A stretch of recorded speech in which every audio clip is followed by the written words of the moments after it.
Hello, my name is Vaughan. We have a program for gifted children in our school. I'm Charles. I'm in the gifted program. My name is Callie. I am too. I'm not in the gifted program. Does that mean I'm not smart? Think about it for a second. How many of you think you're smart?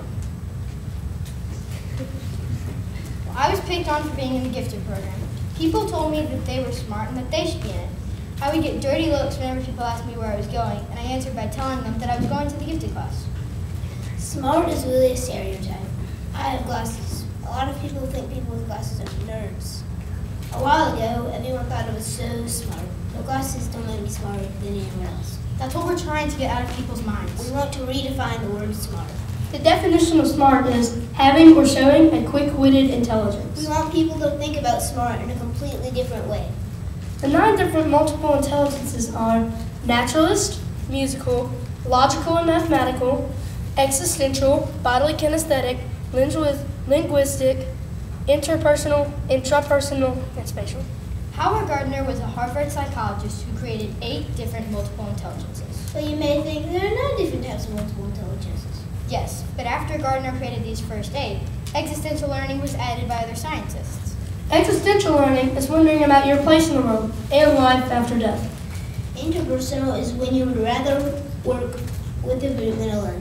And intrapersonal is when you would rather work alone. And linguistic learning is when you love to tell stories or write them. Each of us has a mix of all of these styles in us. We want to talk about the 3 main learning styles. Visual learning is one of the 3 main learning styles. It involves graphics and books. A visual learner would rather read a book or look at a diagram than have something explained to them. But a visual learner would have trouble listening to a speech the teacher taught. Most visual learners have increased skills in these areas: reading comprehension, achievements in learning, thinking and learning skills, and critical thinking. I am a visual learner. Very visual, Charles. You love graphs and books.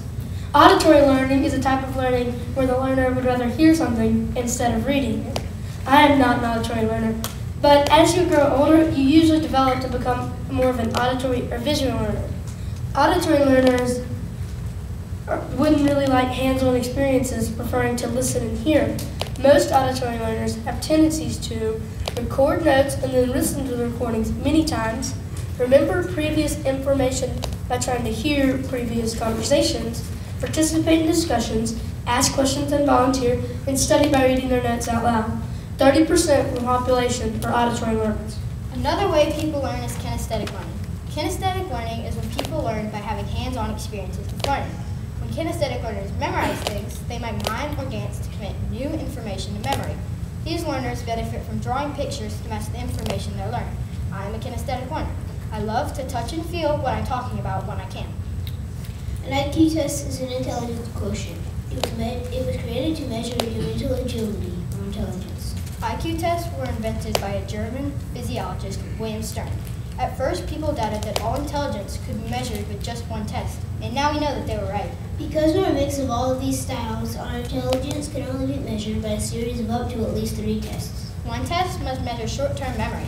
One test must measure reasoning. And one must measure verbal skills. All 3 tests are needed to measure someone's mental agility. IQ tests are usually administered visually. Therefore, an auditory or kinesthetic learner might do slightly worse than a visual learner. Would that be fair? If I'm a kinesthetic learner, I could score an 84, but a visual learner might score 119. Another reason IQ tests aren't true. A low score on an IQ test might be an 80 to an 89. And a high score could be anywhere from 110 to 119. But if all you looked at were the numbers from my IQ test, you wouldn't know anything about me, not even my real intelligence. An IQ gives you a number, and that number does not include your smarts outside of school. We don't look at what an IQ test doesn't measure. It doesn't measure playmaking in sports, social skills, character traits like bravery and stubbornness. Let's say you scored a 1 on your IQ test. That's an average score. Because the test doesn't measure football skills, you could play in the NFL and it wouldn't matter. It really is just a grade, a test result. Me and Charles' teacher last year, Ms. Corva, said that we aren't numbers. We're people.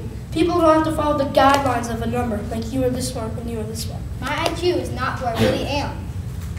If you're good at anything, you're smart in that area. Like, you might not think playing computer games could get you very far, but People who regularly play computer games scored significantly higher in reasoning and short-term memory tests. What we're trying to say is, smart is anything you're good at. It's not just a number or how quickly you can solve a math problem. did William Stern come up with a great idea, or can we think of something better? All intelligence cannot really be measured by just one test. Look in places other than school and you will realize how smart you really are. Now, how many of you think you're smart? Thank you.